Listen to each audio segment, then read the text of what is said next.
Maximum of perhaps 2 more laps for them. And as the leaders come down towards Fangio, there's also traffic ahead, of course, now with the pit stops. You've got cars all around the circuit. Now there, 101 is a car that has made a driver change. It is now being driven by Daniel Kalvitz, and it has come now onto the tail of the Luc Paillard-driven Aston Martin. So this is Luc Paillard on an outlap, about to lose a place, possibly Kalvitz up the inside over the curb. Corvette alongside Aston Martin. They almost trade paint, but Luc Paillard is just going to stay ahead. And this on his outlap, he's being given a real workover, whereas Kalvitz, remember, is many laps into his stint. He's much happier in that car. Luc Paillard is still getting himself up to speed, but that was a good defence from the man that has raced in England for many, many years, the Frenchman, but has lived in Kent for a number of years and done most of his racing in Caterhams in the UK. So number 2, Aston Martin, keeping at bay for the moment, 101. The Corvette then tucked up behind, but Daniel Kalvitz once again is looking for a way past Luc Paillard. Thomas Ackery did a good job in that car, but I think it's about to go a place down, is it? Because up the inside goes the Corvette. No, still can't find a way through. Good defence this by Luc Paillard. How long will it last? One extra challenge there, through on the inside goes Daniel Kalvitz. So he's gone through at long last, but it was a pretty good defence put up by Luc Paillard. Yeah, pretty good defence. I thought he was going to go a corner before, actually at the top of the left-hander, but he kept it together and was safe and took it in the next corner under the brakes. Nice manoeuvre. And there now he goes off, flies away, and behind we are having the leaders. Marco Holzer, is he gonna come in? Yes, into the pits before the white line, and so does she. Claudia Hartgen pitting together. So in they come. They've been the top 2 on the track, and now the top 2 down the pit lane. And 101 that we've just seen gain that place, by the way, Daniel Kalvitz is currently the leading pit stopper. In other words, of those that have made the driver change, that's the better place. So it's all action now in the pit lane as the teams wait for their respective car, be it the Pro Speed Porsche or the Need for Speed BMW. Csaba Walter will take over here from Claudia Hartgen. Also in is the Aston Martin that's been running 3rd and the Corvette that's been running 4th. Marco Holzer gets out of the Porsche. That's Claudia Hartgen leaping out of the BMW. Csaba Walter will get in now. And remember, it's 67 seconds. They got it wrong in the earlier race, the BMW team. They were 1 second short in the pit stop time. And Marco Holzer helping to strap in Paul van Splunteren. That's Claudia Hartgen having strapped in Csaba Walter. Her work is now done. Takes her cushion away, and now she's going to stand and watch the timing screens. Good little Corvette battle still going on out on the circuit, because now you've got Kalvitz trying to carve his way past the Dino Lenardi Tony Zeiler car. Tony Zeiler has taken it over and drops back now behind the charging Kalvitz. Remember that Corvette, the white Corvette, starting lower down on the grid from where it qualified. And there is Paul van Splunteren getting out ahead of the BMW. So the same order as it was before the pit stops. Paul van Spluntren's Porsche ahead of Csaba Walter's BMW. Different drivers in the cars, but it's the same order. Now we'll see who's the quicker out of these two, whether it's Paul van Splunteren or whether it's Csaba Walter. Yeah, let's have a look. No one is crossing the white line there. Whoop, just, no, it's okay.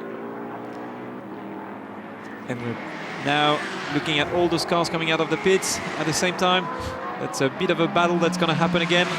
And that looks to me as though the Marcus Paltner Porsche has got itself ahead of the Mike Parisi Corvette. Now that's being driven by Joachim Lambert, and Marcus Paltner has handed over to Petri Lapalainen, but that's been a change on the pit stops. As far as Van Splunteren versus Walter is concerned, Paul van Splunteren did a much quicker qualifying lap for race 1 than Csaba Walter did. So I reckon now the Porsche should be able to pull away from the BMW. Okay, we're going to have a look at that. And actually, it's not so clean yet.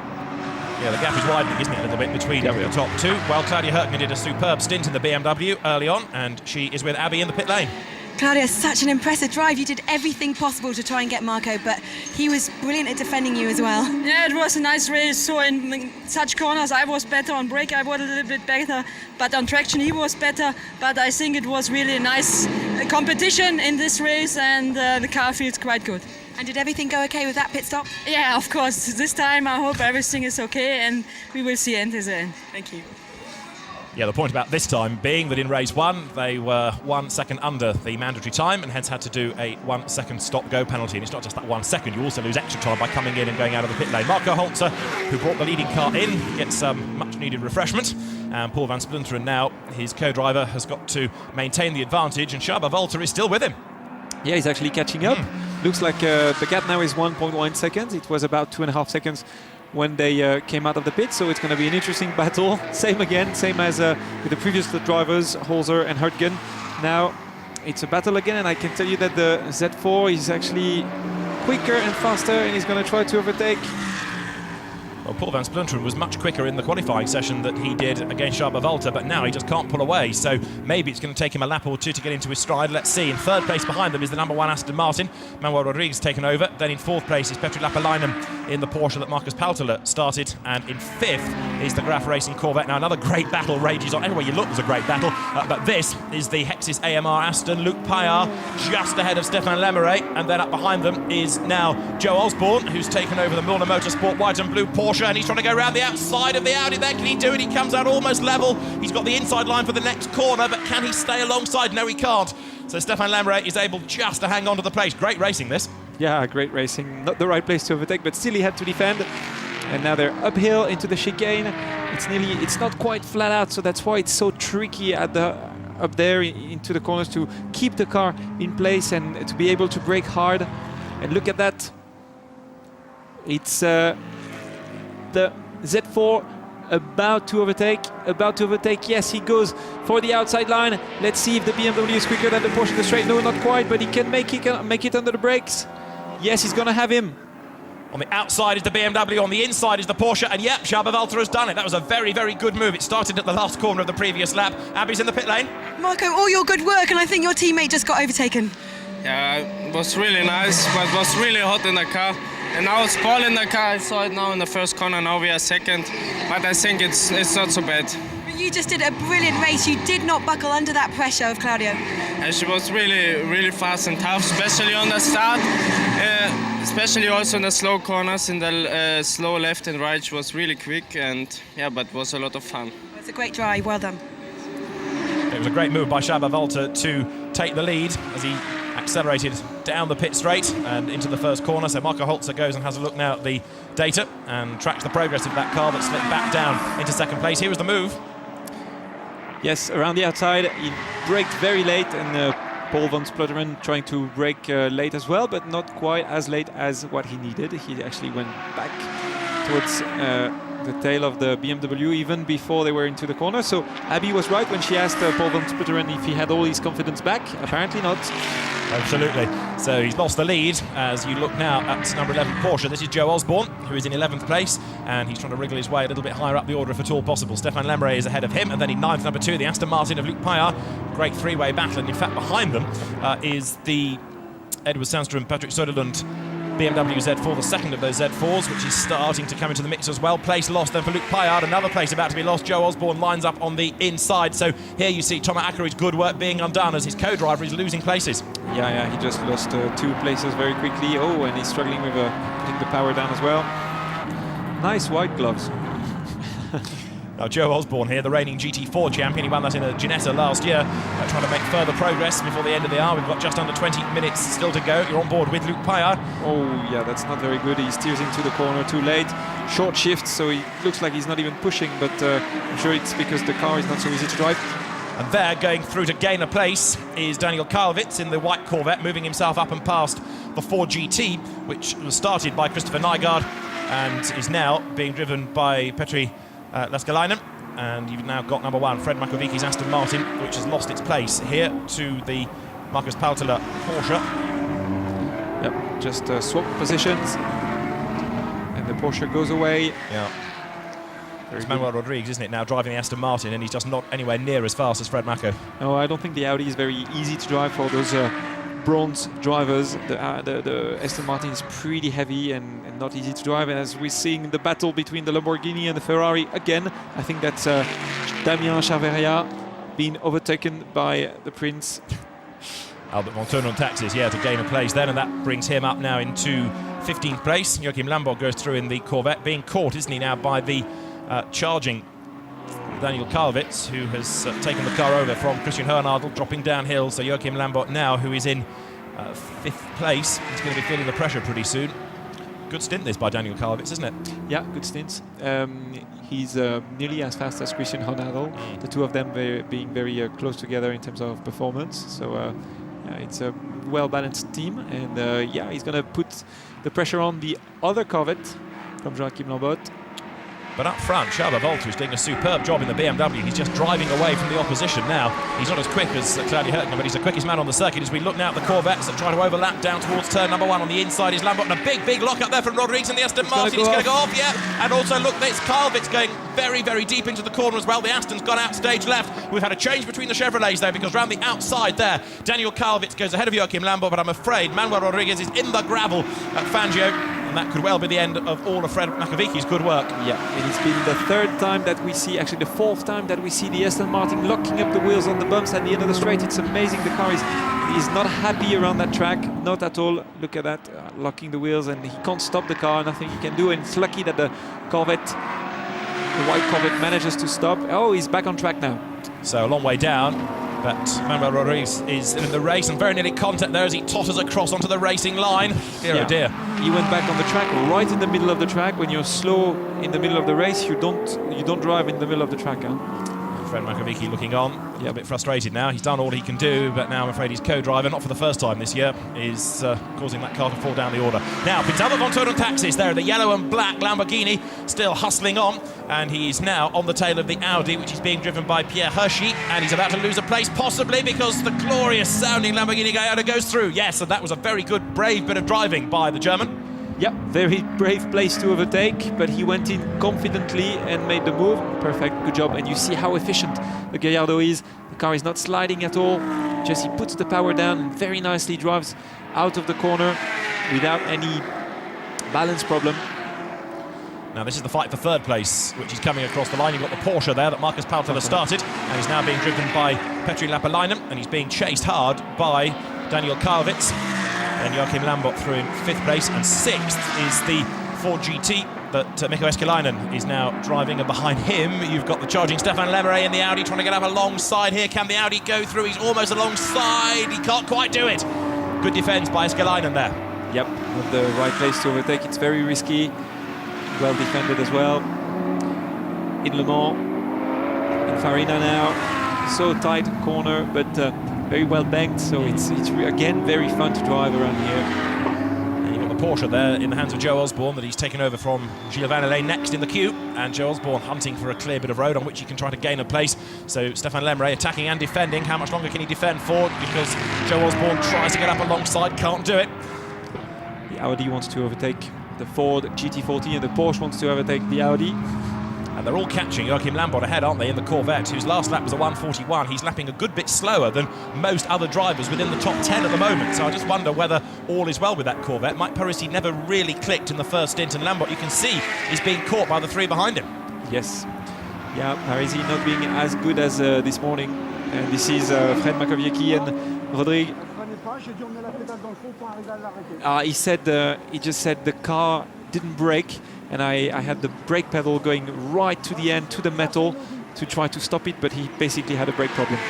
So that's the reason the car plunged into the gravel, and this is a replay of Corvette versus Ferrari going into the same corner, where on the inside, through on the inside line goes Bernhard van Oranje to go ahead of Damien Chevalier. Now, I'm still a bit concerned about this Corvette because you can see the way he's being caught now.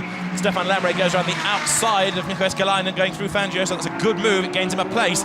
And the Belgian is going to be up now into 6th, and he's going to be 5th before much longer because Joachim Lambert's Corvette lapping slow as there. Joe Osborne goes up the inside over the curb to try to get past the Ford, which will have the inside line for the next corner. Can Joe Osborne go around the outside? Yes, he can. Good move, that brave bit of driving, and that puts him 1 place higher up the order now. He goes into 7th.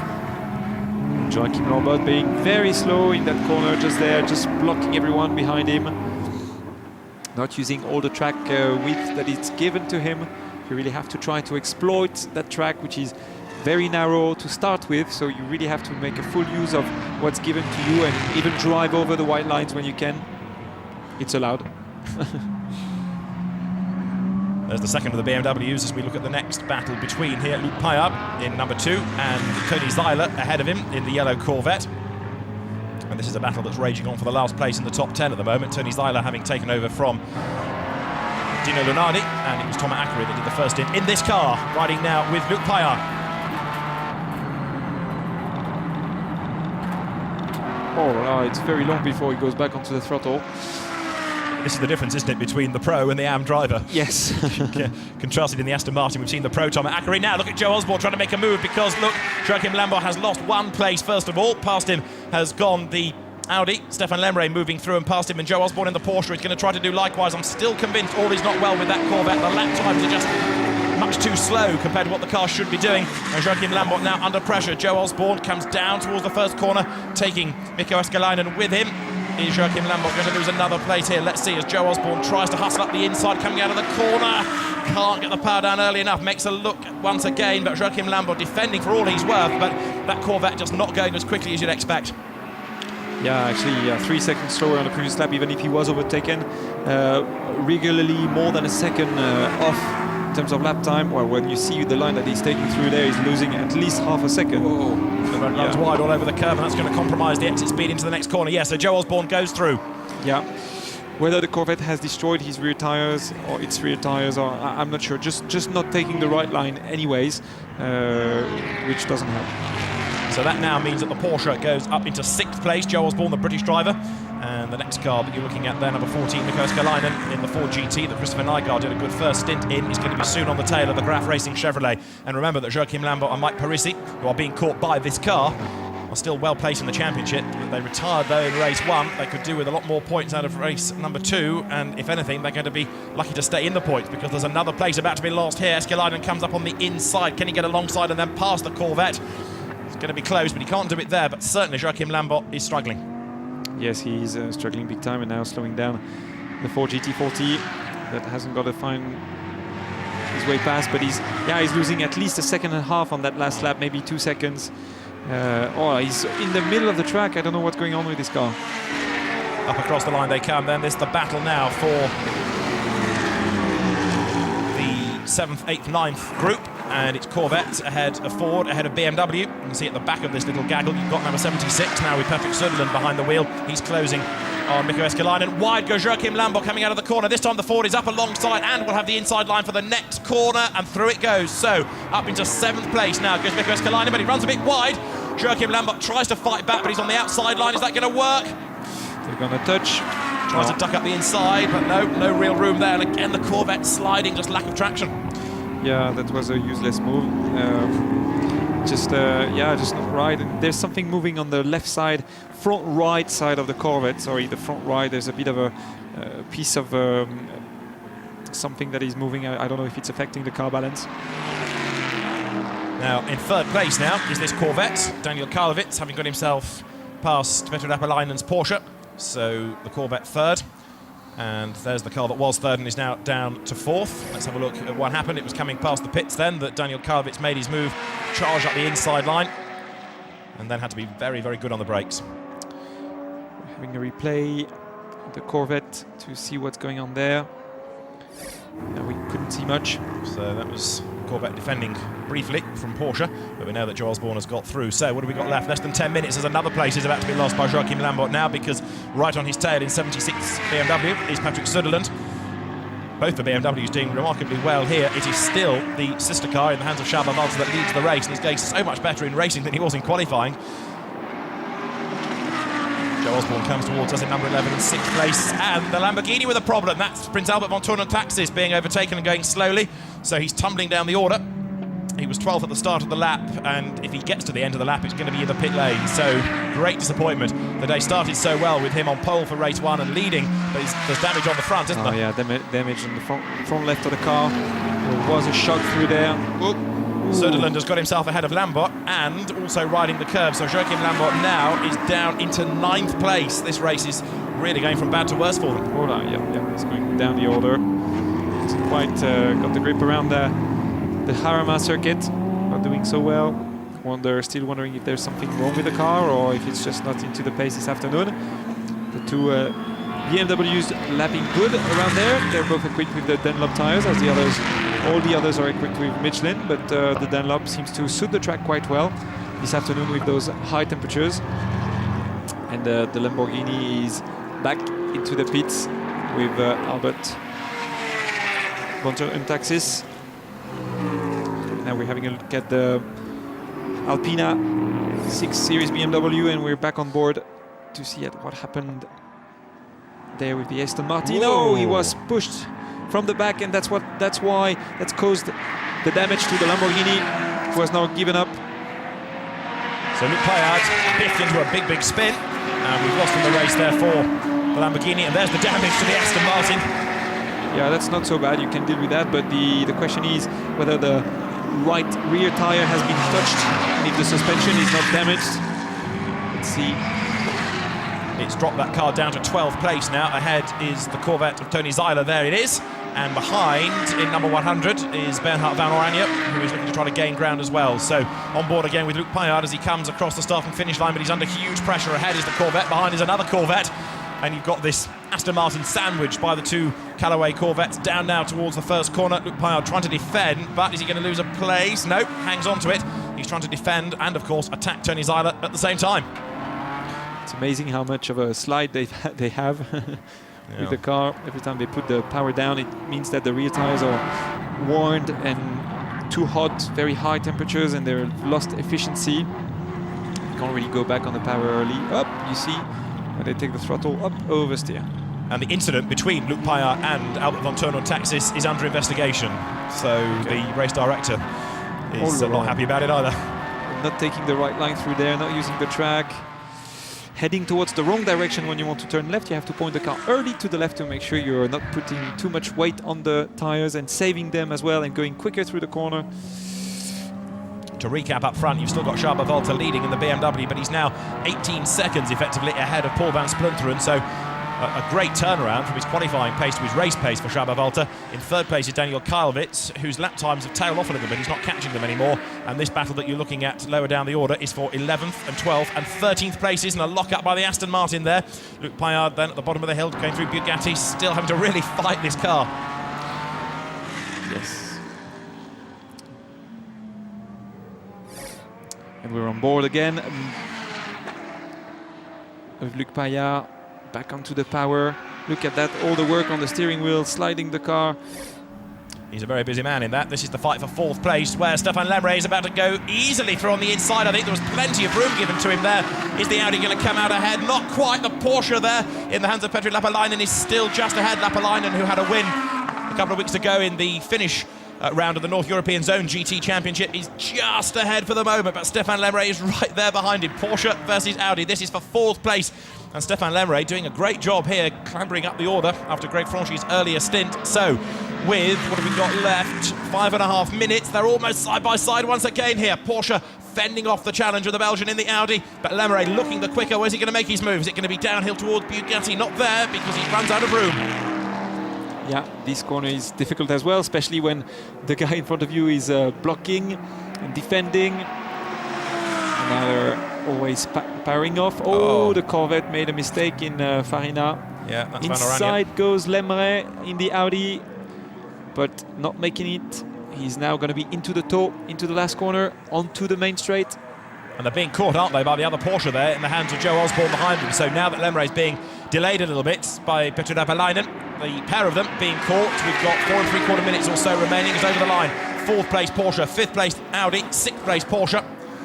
Down towards the first kink at Nuvolari, then the first proper corner at Fangio through the right-hander. And Petri Lapalainen now then accelerate out of that tight right-hander. Replay here of what Bernhard van Oranje did wrong. I think he just lost it all on his own there. There was no contact, put the power down a bit too early, I think. Around came the back. Exactly. And waits for a gap in the traffic before he's going to rejoin.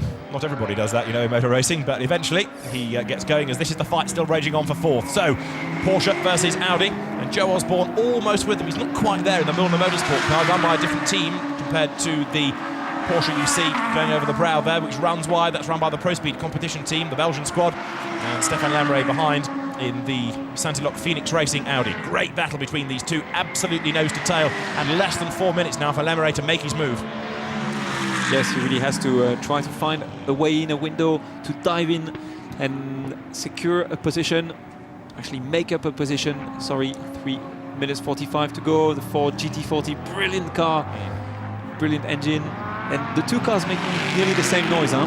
Another place lost by Luc Payard, as up and past him now goes the surviving United Autosports Audi. Mark Patterson has taken that car over and he's gained a place. So I'm afraid Luc Payard is tumbling further and further and further down the order. Every time I look at an outside shot of this race, I think I'd like one of those to take home, and then I change my mind. There are just so many nice cars in GT3 racing. Which one do you want? Oh, hard question. I think the Lamborghini. I'm tempted to go with you on that, yeah. But many people might want a BMW Z4 after this, because this is the leading car, 21 seconds clear of the opposition. Fantastic drive by Csaba Walter, but a lot of the good work, of course, done by Claudia Hürtgen earlier on, and this will do the championship a real boost as well, to have yet another different car scoring a race win. We've got less than 3 minutes to go, as we have a replay here of the battle between Joachim Lambert and number 33, Sean Breslin, who squeezes away past. That's another place lost, I'm afraid, for Lambert. Now, number 16, the Corvette you can see there in the background, is in 10th place. You only get points for being in the top 10. If he loses another place to Tony Zeiler, then no points scored at all. So that car is really in a precarious situation. He's 10 seconds ahead of Zeiler, but you never know. He might, if the problem persists, lose lots and lots of time, because he's losing at least 2 seconds a lap. Could he lose any chance of being in the points? Next battle to look for there is Damien Chavaria going ahead of Luc Paillard, who is now down into 15th place. So it makes you think all is not well with that Aston Martin. No, absolutely. Damien Chavaria, who hasn't got a lot of experience and has just done one race previously at this level, so he does a good job fighting at this level.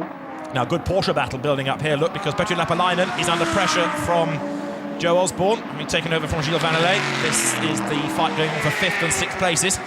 And it's also the battle to be the second best Porsche in the race. Remember that Paul van Splinteren's car is in 2nd place overall, but behind the sister car, number 60, the other Pro Speed car, hanging on to its place, getting a bit sideways there as Lepalainen accelerates. Joe Osborne is tucked up behind, so 5th and 6th come towards the end of the lap, a minute and a half to go. Joe Osborne in the blue and white Milner Motorsport car, running out of opportunities now to gain another place. Yep, but he's, I don't know, he's losing a bit of time and distance into the straight line, but he was right into his tail exiting the last corner. I think he's quicker than him. He's gonna try, he has got another lap yet to try to make a move.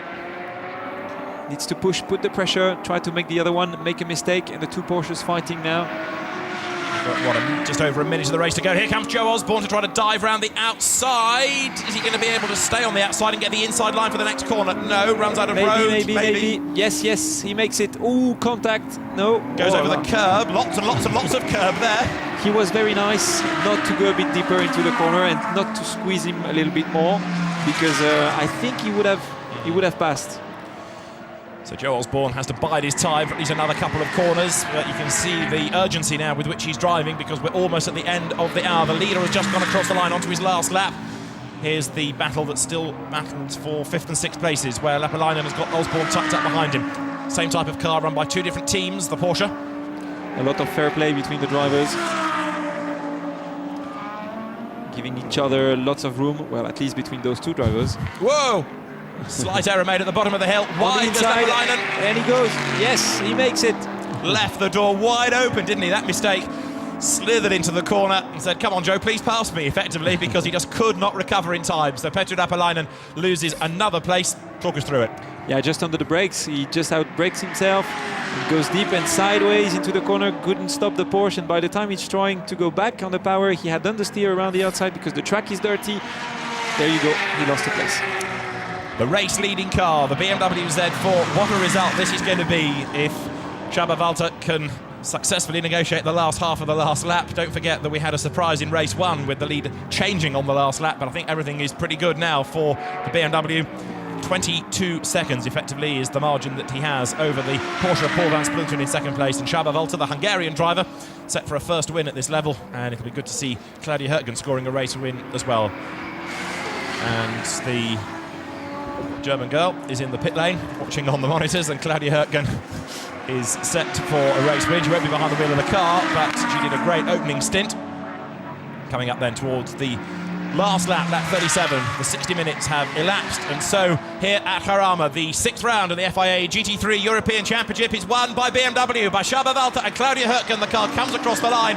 A great drive by both of them, and we wait and we wait and we wait for anybody else to be second. Such is the margin that the BMW has built up over the second stint of the race. Second should be, here it is, the Porsche. Marco Holzer started it and led all the way to the pit stops. Paul van Splinteren, this time at least, survives without any drama. He may have lost the lead, but he's going to come home in 2nd place, which is good in the championship. 21.9 seconds back he is in the end.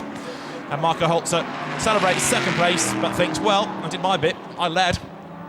Frustrated to an extent that his co-driver couldn't match the pace. And then for third, as they come across the line, it's going to be this battle between Audi and Corvette, and on the line, Stefan Lemray does so. He gets third place then on the very last lap. The Audi moves ahead of the Corvette. It means that Stefan Lemray is third there in the Audi, and look how pleased he is, arm out of the window, and losing a place on the last lap, Daniel Kalvitz in the Corvette. Fifth across the line, Joe Osborne's Porsche, and sixth, the similar 911 behind in the hands of Petri Lapalainen. There's a very happy Claudia Hurtgen, who scores her first win in the FIA GT3 European Championship. And Paul van Splunteren second in the Porsche. Marco Holzer, as I say, did his bit, led all the way, but in the end, Paul van Splunteren just not quick enough. But we can hear now from Claudia Hurtgen. She's seen her car victorious here at Jarama, and she's with Abby Griffiths. Claudia, congratulations, such a well-deserved win. Yeah, it's fantastic for the whole team. I think for BMW, for Schubert, so we worked really hard the last 3-4 months, and now we are lucky to win. And also last year we can win 2 times, and in the last lap we have a puncher, and now we get the first win in the FIA GT3. I know, because you were talking to me there that you couldn't watch that last few laps because of the puncture in the last time. It wasn't going to happen this time. Luck was well and truly on your side. Yeah, I'm so happy. I cannot find not the right words, but I think it's a good step forward for everybody. Well done. Well, it's been a long time for Claudia Hurtgen to win at this level. Great to see her back as a race winner in GT racing. And Csaba Walter, after his problems in Brno, will be a delighted man. Claudia, congratulated by everybody, it seems, in the pit lane. Still a very, very popular driver. And as I said earlier on, you can trace her roots in GT racing back to the mid-90s in road racing Porsches. She rode with Stefan Ortelli, and there is Pierre Hershey's Audi that has stopped out on the circuit. With only one headlight working as well, maybe an electrical problem that stopped that car. So perhaps not as dramatic for the lead as we had in the earlier race, but even so, drama and battles right the way through the field for 60 minutes here at Jarama. So it's a win for BMW thanks to the efforts of Claudia Hurtgen and Csaba Walter, and in second place the Pro Speed Porsche, Paul van Splunteren and Marco Holzer. Third on the line to Stefan Lemray and Greg Franchi, and then in fourth place behind is the Corvette of Daniel Kalvitz and Christian Hoernadel, that again lost places on that last lap. I wonder whether it was a repeat of the fuel-related problems they had in race 1. Fifth was the Joe Osborne Gilles Vanderlei Porsche. Sixth, the Pro Speed car of Lapalainen and Paltela. The Ford finishing in 7th, Esquilainen and Nygaard, and then the second BMW Z4 finishing 8th ahead of the Black Falcon Racing Audi of Sean Breslin and Krista Jurns. 10th, the Corvette. In the points there, 4 of Joachim Lambert and Mike Parisi, but a disappointing result and a good result for Mark Patterson and Mike Gouache. 11th ahead of the similar Audi of Pierre Hershey that then stopped on the slowing down lap. 13th in the end was the Tony Zyler Dino Lenardi Corvette. The surviving Ferrari of Damien Chevariat and Charlie Holdings finished in 14th place, and after a pretty checkered race, 15th, the Luc Paillard Thomas Ackery Aston Martin. A spin, but 16th, Bernard Van Oranje and Marius Rischkes. The Lamborghini, after a pit stop, finished 17th of Von Tournat, Taxis and Sana, ahead of the BMW of Maya Melnhoff and Martin Matschke. Sean Breslin Sr. was 19th in his Audi, and after that you get to the retirements with Fred Makovici out of the race, and then behind them, of course, the Ferrari, the Audi we know about retiring into the pit lane early on. But a great result for BMW here at Jarama with an enormous winning margin. Csaba Walter gets out of the car, pats it and says, "Thank you very much, you've not let me down today." Although to be fair, it was the rubber that really was the cause of the problem at Brno, and a good reception for him as well in Parc Fermé. Paul van Splunteren, you can see in the background out of the Porsche that finished in second place, and Stefan Lemray in the background third. Good second stint that by him, having taken over from Greg Franchi, but it often comes down to the speed of the co-drivers in this second stint. And Stefan Lemray there is being congratulated for his third place, and of course he got that third place on the last lap, and this is how he did it. And again, that Corvette just seeming to struggle for pace a little bit. And that was a brave move around the outside, Bruce. Yes, indeed. Very great move around the outside. Not the place you would expect to be overtaking around the outside, but he made a great move, had a bit more momentum just now, as you see, into the last corner, kept it flat, and made a place. Csaba Walter and BMW. Perfect combination, it seems, in GT3 here at Jarama in race 2.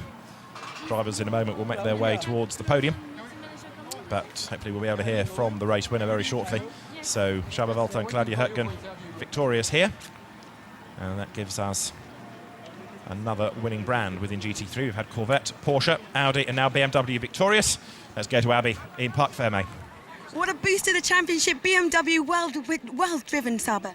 Yes, it was amazing. So on the first race we were already a good speed, so we did really good lap times, but unfortunately we had some problem also. But now the second race everything was fine, everything we could do, so it was really amazing. Do you think the BMW just works so well on this tight track, and maybe the tyre choice as well, because you have different tyres to the rest of the cars? Yes, the tires also different. That must be a big difference in these hot conditions. But I think the car is getting better and better. So it's a brand new car, and it's getting faster each lap. So the team is doing their best, the factory doing their best, and this is the result. And it was a great teamwork effort by you and Claudio. Well done. Thank you very much. I'm going to get to P2. So, Paul, it was such a tough start, wasn't it? But you managed to bring it back for Porsche. Yes, it was, of course. Marco was so close in the lead. They came in together. I went out first, but clearly the BMW was our tires were gone, completely gone. So Marco worked so hard to keep this lead, and he used every little bit of rubber that was on it. So for me, there was nothing left to leave the BMW and go for second place. The pit crew did a fantastic job. The car was fantastic. So I want to thank the team, and this is our first real big podium. Well, congratulations, enjoy it. Now, the next man in, I just kept on listening to the commentary, and it was always about you overtaking, so well done. Yeah, it was a great race. I think the most exciting race in my life, because I made so many overtakings, but I took a lot of risk because I really wanted this podium, because this morning we were unlucky because the guy that we interviewed just before pushed me. He did a mistake this morning, and we killed our two races. So I really wanted this podium now, but we were far away in the start of the race. So it was Stefan, it was right down to the wire, because you actually only took it on the last corner. Yeah, it was great because this car also pushed me this morning. So Kelvitz was I think he was afraid that I do the same as him this morning. So I saw that he was really afraid. And I think I won because I was very hard with him this morning after that he pushed me. So I think I made the podium thanks to the fact that he pushed me this morning. Okay, well, good karma. Go and enjoy the podium. Very happy Stefan Lemre then, finishing in third place. Well, let's have a look how the championship now looks, because another good points haul for Kravitz and Hernadl mean they're creeping even further ahead of Philipp Geipel in the championship. Mike Parisi and Joachim Lambert get 1 point only out of that race. Up to fourth though now, Claudia Hürtgen and Schaber Walter. Disappointing day really in the end for Albert von Thun and Taxis. He's ahead of the absent Quinion Bergmeister. And then you've got Dino Lenardi and Tony Zeiler on 39 points. Well, they may not have had a win, but Kravitz and Hernadl leave Jarama with an increased advantage in the championship. And one or two frustrated drivers sitting by the side of the circuit as a result of their various dramas. Luc Payard having to park the Aston Martin after the checkered flag and trying to sit in the shade and keep cool before someone comes to rescue him. Yeah, well, he's not so far from the pit lane now. I think No. he could walk. And that's Pierre Hershey's Audi being towed back, that also stopped on the slowing down lap. So one or two cars just getting to the end, but not being able to go any further. Pierre Hershey in the car that he shared with Bruce Logerie, finishing in 12th place, and that's Claudia Hürtgen as the race winner, who is going to make her way up onto the podium very shortly with her co-driver Schaber Walter. The leading three teams are there, and the podium ceremony ready to get underway here in the paddock at Jarama. First time GT3 has been to the Spanish circuit, don't forget, and it's certainly been a good venue for it. We've had some great racing in the two 60-minute races here. As for third place, Greg Franchi and Stefan Lemre step forward and make their way onto the third step of the podium. They're going to be joined by the Porsche drivers that were second, who will step forward now, Marco Holzer and Paul van Splunteren. There's Paul van Splunteren and the 21-year-old Marco Holzer behind him as they go onto the podium now. Shake hands with the other drivers there. But for the first time in GT3, it's a win for the BMW Z4, and that means the top step of the podium goes the way of Claudia Hürtgen and Schaber Walter. Delighted Claudia Hürtgen, complete with a Dunlop cap, the tyres provided for that car, which have worked so well around Jarama today. And the Need for Speed by Schubert Motorsport representative is on the podium as well, also celebrating a great race win. So thumbs up from the drivers, and another fascinating race, again with a different types of car and differing pace of the drivers.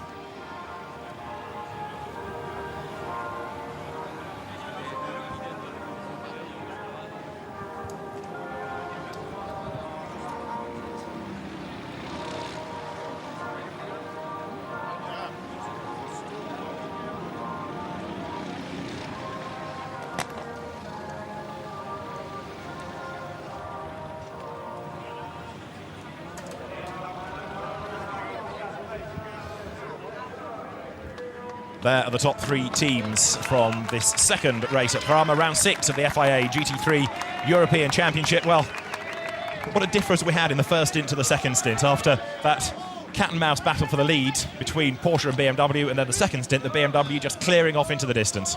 Yes, exactly. I think the pair of drivers had in the BMW had a bit more experience together, and that probably Marco Holzer's teammate wasn't as competitive as Marco. Marco's having a lot of experience, made the difference, being able to keep the lead for the first part of the race, and then the BMW was a little bit better in the second race and managed to finally catch the win. And we have Lemray and Frankie on the podium. Very good drive from Lemray on this last lap, very impressive. So you've got the third place drivers with the trophies. And no one else with the no trophies. one else yet.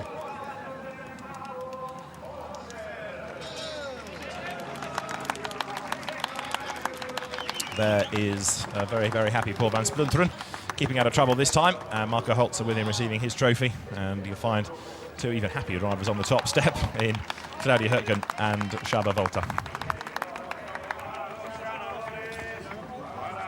So the BMW drivers ready to receive their trophies. And there is Csaba Walter, dwarfing Claudia Hürtgen rather. They receive their trophies now. And it really has been a superb effort by that team that had just got better and better and better as the season has gone on. So there we have the 2 race winners. And on the top step of the podium at Jarama, Claudia Hürtgen and Csaba Walter can now celebrate a race win.